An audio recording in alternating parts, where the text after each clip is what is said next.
मुझे लगा था ब्रांड्स मुझे रिजेक्ट कर रहे बिकॉज मेरे फॉलोअर्स कम थे, बट जब मुझे रियलिटी पता चली मेरी लाइफ कंप्लीटली चेंज हो गई। So hello everyone and welcome back to my channel with this new video, जहां पे हम रिजेक्शंस को कैसे लर्निंग या मैं कहूँ गलतियों से कैसे सीखना है ये आपको सिखाऊंगी। सो विदाउट वेटिंग वीडियो को स्टार्ट करते हैं। जब मैंने कंटेंट क्रिएशन स्टार्ट किया था तो मेरा एक्साइटमेंट कुछ यहाँ था कि मैं ब्रांड्स को डीएम पे पिच करूंगी, ईमेल्स के थ्रू पिच करूंगी एंड देन मुझे कोलैबोरेशंस मिलेंगे। लेकिन हुआ क्या, कुछ ब्रांड्स ने मैसेज का रिप्लाई ही नहीं किया, देख के इग्नोर किया और कुछ ने फाइनली रिजेक्ट कर दिया। फिर खुद पे डाउट भी आता था कि कहीं मैं कुछ गलत तो नहीं कर रही हूँ, कुछ गलत चीज तो मेरे से फॉलो नहीं हो रही है या डायरेक्शन तो गलत नहीं है। बहुत सारे क्वेश्चंस आते थे दिमाग में। तब सबसे मेन मेरे पास तीन चीजें हैं जो बहुत ज्यादा दिमाग में आती थी। तो वो पहला ये था कि शायद मेरे फॉलोअर्स कम है इसीलिए, या फिर मैं कहूँ मेरा फोन अच्छा नहीं है इसीलिए मुझे ब्रांड्स रिजेक्ट करी है।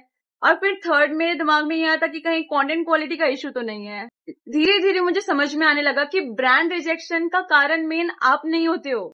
देखो, इसके तीन मेन आंसर्स हो सकते हैं। पहले तो हो सकता है बजट जो उन्होंने ओपन किया था वो खत्म हो गया हो, शायद कुछ ही क्रिएटर्स में वो बजट खत्म हो गया, या मैं कहूँ कि जो कैंपेन है वो फुल हो गया। कैंपेन में जैसे कुछ क्रिएटर्स, कुछ सिलेक्टेड क्रिएटर्स या मैं कहूँ एटलीस्ट जितने उनके काउंट होते हैं, काउंट के अकॉर्डिंग ही क्रिएटर्स को लिया जाता है, तो हो सकता है उनका काउंट खत्म हो गया हो, इसीलिए वो रिजेक्ट कर देते हैं। शायद मैं उस नीच में लाई नहीं कर रही हूँ जिस नीच में उन्हें क्रिएटर्स चाहिए, इसीलिए शायद उन्होंने मुझे रिजेक्ट कर दिया।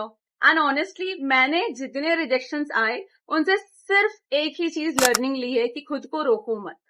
डू नॉट स्टॉप योरसेल्फ, आगे बढ़ते रहो।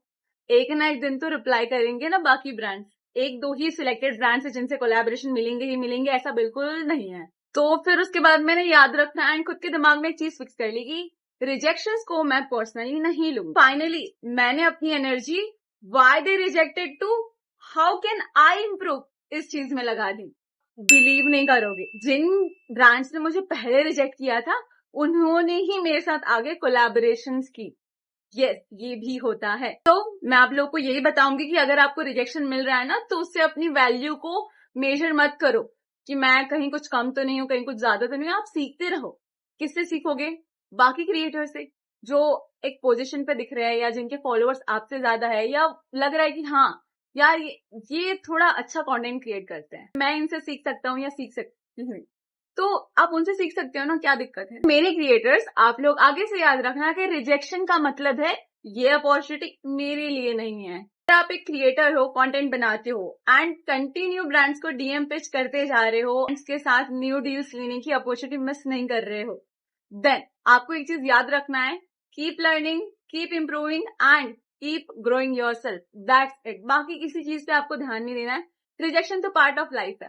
आप जॉब के लिए जाओगे, वहां पे भी आपको रिजेक्ट किया जाएगा। निराश नहीं होना है, जो चीजें चल रही है उसको चलने दो, खुद में सुधार लाओ। जहां नो हुआ था ना वहां यस भी आएगा, वो आएगा अप्स।